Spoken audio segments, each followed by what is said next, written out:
Hey guys, Stealth here. It's a bit unusual to see this on my channel, but this is a video from World of Warships. This is one of the closest matches I have played so far. This match was exciting all the way to the end. And in my aircraft carrier, I'm going to make a big difference in this match. Now, it may not look like much, and the aircraft are just simple biplanes armed with torpedoes. The ship itself has a few guns, but mainly for self-defense, so I have to rely on my air wing for the majority of this match. Anyway, let's start out with scouting. You can see I'm sending up my fighter, I'm sending up my torpedo squadrons, mostly towards the A flank. That's usually where I start hunting. Initially, there's not much to see. Now I have a zoom out mod installed so I can explain this a little bit better. I'm going to try and hunt down cruisers which don't have a lot of room to maneuver between these islands. By doing so, if I drop my torpedoes well, I can pretty easily get a kill on those ships. Now there is an enemy Langley in the game. That's a US aircraft carrier. It has better fighters and it has more of them. But if I use my strafing run ability and he gets the same thing, it's basically going for a large area where instead of going for one single target, you go for everything in that direction and you hit it with everything you have. That will kill a lot of American fighters quickly. And not only fighters, but everything in that cone, of course, so long as it's airborne. I found that if I use that tactic on US fighters, I tend to win. Mostly because the Langley only has 4 fighters left after you destroy the entire squadron. So they only carry 10 fighters in total. By now I've also spotted an enemy cruiser here. This is a Kirov class cruiser, Russian tier 5, so I'm trying to line up for a full broadside torpedo run, but he has seen me coming. This initial torpedo run isn't really going in too well. You can see my torpedoes are pretty much perpendicular to the target at this point. Missed the first few, get a subtle hit on his rear, but only 9,000 damage. And here comes the American fighter squadron. That's the strafing run. I immediately knocked down 4 of their fighters, leaving only 2 in their squadron. The game doesn't really seem to caught up with that, because I shot down 4 units. Actually, I shot down 3 fighters and 1 scout plane, launched by probably the Kirov itself, the spotter plane. So that's the 4th air kill that I get. Now, my fighters are duking it out with the US fighters, while my bombers are coming back. At this point, I shoot down the US fighter squadron, and I spot something else all the way over to the left of the map. There is a US dive bomber squadron going towards probably me. He's probably going around the map, trying to get me from the side. So he's avoiding all of the AA fire from these ships, and with me noticing, I'm trying to get my fighters back here as quickly as possible. Here they are. Because I'm expecting that these torpedo bombers and these dive bombers are going to come in very quickly. Now the dive bombers themselves will only do a little bit of damage and set your ship on fire. Usually anyway. Torpedo bombers are a whole different story. They can do a lot of damage. Mostly if you get those full sideway runs that I just did, or at least tried to do. So I'm sending in my fighters more or less to scare off the dive bombers. I'm not actually planning on engaging them. Maybe doing a bit of damage, but not much else. And instead I carry on and go for the torpedo squadron here. In the meanwhile, my other two squadrons are operational. They're back in the air, moving towards the middle of the map, where the enemy is working on capturing Bravo. And you can see that they have a cruiser over here. Now I'm working over this torpedo squadron, so he has a very wide spread, and this friendly Congo only eats 2 torpedoes instead of the usual 4. Meanwhile, time for my attack. I'm lining up with 2 torpedo squadrons, so that's 8 torpedoes if I can all manage to get them near the target. Torpedoes going in. This Svietlana's cruiser seems to be completely oblivious up to the point where it's too late, and I get my first kill. I get a devastating strike medal for that, because I did 50% or more of the hit points in damage to that ship. Now my fighters are pretty much empty, so I'm pulling them back, and you can see that the Langley has sent up the remainder of his fighters, only 4 units over on Alpha at this point. Now I'm bringing all of my squadrons back aboard. The animation is a bit weird because they just land on the flight deck and sometimes they land in front of the aircraft that are already there. But then again, I'm usually not exactly in this view. Usually I'm in the view where you have the overhead carrier view. Here come the fighter squadron. They somehow managed to land in front of them. Once the squadron of fighters has landed, I'm immediately relaunching my torpedo bomber squadron. Torpedo bomber squadron 1's going up, and the second one is soon to follow. And you can just recharge and reload these things incredibly quickly.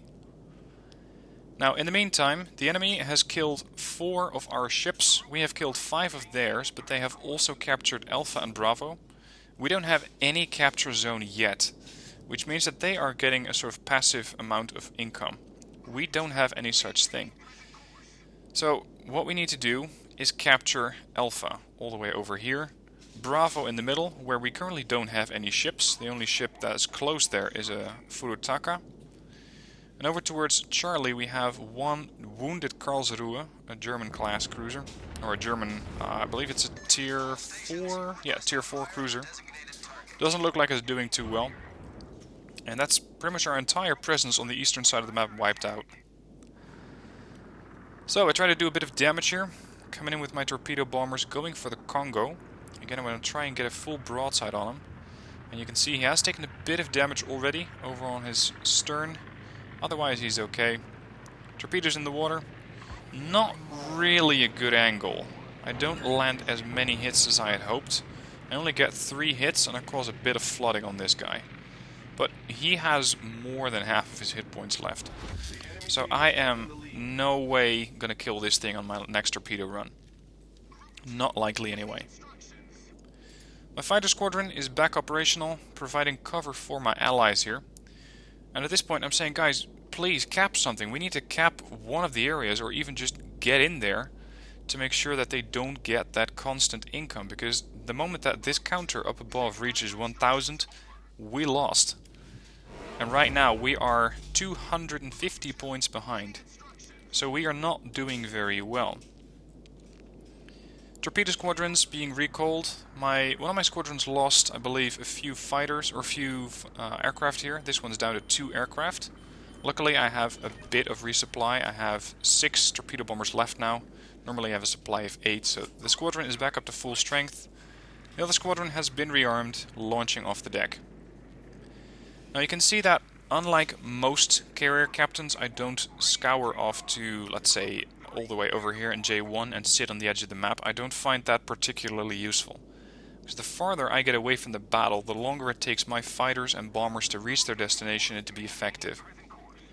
So what I'm doing with my aircraft carrier, and it can be risky, is sticking close to my friendlies. I'm sticking close to the fleet so that my bombers only have to fly, let's say, 10 clicks back to the carrier and launch and fly it back 10 clicks to the target. Now, we still don't have any of the cap circles. At this point I thought the match was lost because we are almost 400 points behind. Now for some reason this Congo has stopped. It's just moving in reverse even at this point. So I'm sending in a few torpedoes. I unfortunately lost another torpedo bomber there, doing 10,000 damage and causing some more flooding. Now considering he's also burning, I'm considering this target to be pretty heavily wounded. Otherwise he would have fixed that already. Another 11,000 damage, almost 12,000, and he is no longer burning nor flooding. You can see his hit point counter is no longer going down. So at this point, this guy has actually repaired himself.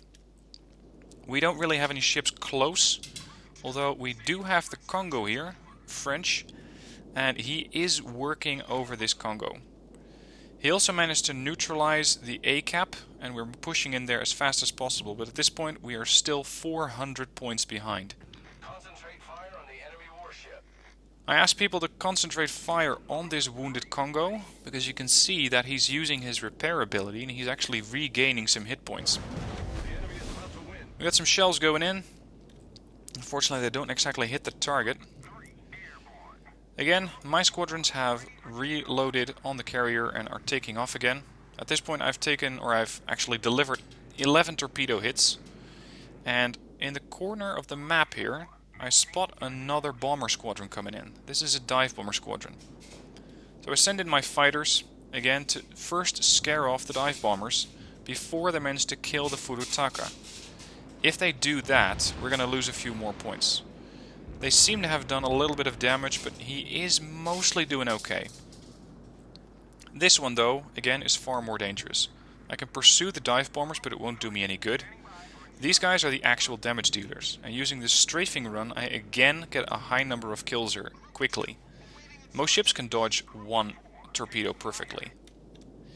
Now, considering that the Congo is seemingly burning again, he's losing hit points, so this guy is pretty much a guaranteed kill. So instead, I turn around and go for the Mayoki here. This guy still has plenty of hit points left, and the sooner we can get him out of the water, the sooner we get some more points and the enemy loses points.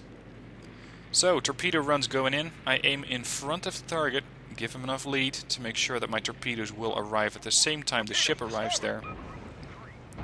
Nice amount of damage there. And he is still on 10,000 hit points. He is flooding, but he fixed that and he is now regaining hit points. Now you can see I'm still pushing close with the enemy fleet, or with my friendly fleet. I'm not sitting anywhere near here. If I would have been there, this Mayoki would have started firing at me. So just by moving away, I'm making sure that that isn't happening. So I'm telling my team, please finish that Mayogi, and we can get a bit of a breather, because there we go. That was a beautiful shot by Pastrami here. The moment that the enemy team loses a ship, and that was a battleship, they lose 60 points, we gained 40 points. So we are slowly pulling the scores back, and I compliment the New York class player here for his successful attack. I'm trying to use my fighters here as a bit of scouts to see what other units might be out here, because we know that there's a battleship, a cruiser, and an aircraft carrier. Now the aircraft carrier is probably empty at this point. I have killed 20 of its aircraft. Maybe it's returning those dive bombers that have been flying all the way around. And you can see that it's taking him far longer to get those aircraft back than it is taking my bombers. Because my bombers basically have to fly this area of the map. His bombers have to fly from there, south, and then come west, and then go all the way back. So that's the big advantage of sticking close. Now, next target has popped up here, a full health Wyoming. And I'm saying, okay guys, that Wyoming won't be a problem. The Congo confirms that, and he's already firing at the Mayoko here. Sorry, the Wyoming. Now this turns out not to be the only target here, because there is one other target, and that is the cruiser. The cruiser also came in from the sea cap, and there he is. Now, considering that the battleships are slugging it out with the Wyoming, I decide to buy my team some more time by killing a cruiser. Killing a cruiser gets our team 35 points and costs their team 50. Besides, he's down to 12,000 hit points, so I can pretty reliably wipe him out with one more good torpedo run. Maybe you could say I could even do it with one torpedo squadron, but I want to be absolutely sure at this point. So I'm going in with 2 squadrons, and you can see that the Karlsruhe is trying to turn, but too little, too late, and he goes down. I get a high caliber and another devastating strike. In the meanwhile, I'm cruising right down the middle of the map, trying to stick close to this Wyoming. Also moving up along towards the B cap, which has now been captured. And we are now doing pretty well. You can see that now we have 2 points. They are not gaining points as quickly. We are likely to kill the Wyoming. Then we only have to find the aircraft carrier and kill it. My fighters are again coming back for a rearm, as well as the torpedo bombers here. Everything's going to touch down on the deck. And this is where I get into a bit of a fight with the Langley, because the Langley says the enemy cheated, their air force is so strong. Now, this tells me he's a new player, because he did not know about the strafing ability. So, unlike what most people do, I try to actually educate him here. I say, look, I didn't use any kind of cheating. What I did was strafing. That's what I explained at the start of the map. Or at the start of the match. By strafing, I can very quickly neutralize enemy fighters, enemy bombers, keep my own fleet safe, keep myself safe. And he apparently does not want to listen. He says, blah, blah, well, okay. He must be cheating. So, that must be me. I must be cheating. And I say, no, this is just a game mechanic. It's, he says it's not fair. So I reply, well, you can do it too. And I just try to help this guy out because he's a new player. The better players we have, the better it is for all of us. Because at some point, that Langley player might be on my team. So I want to try and get these guys a little bit of help. Now, he says, thanks for the tip, really, peace, GG, and this is when he's the only surviving member of the team. In the meanwhile, I'm in the middle of the map, and our Kirov and our Congo are going over towards the Charlie sector. If we can capture that one, they get no more income, and then again, we only have to find this aircraft carrier.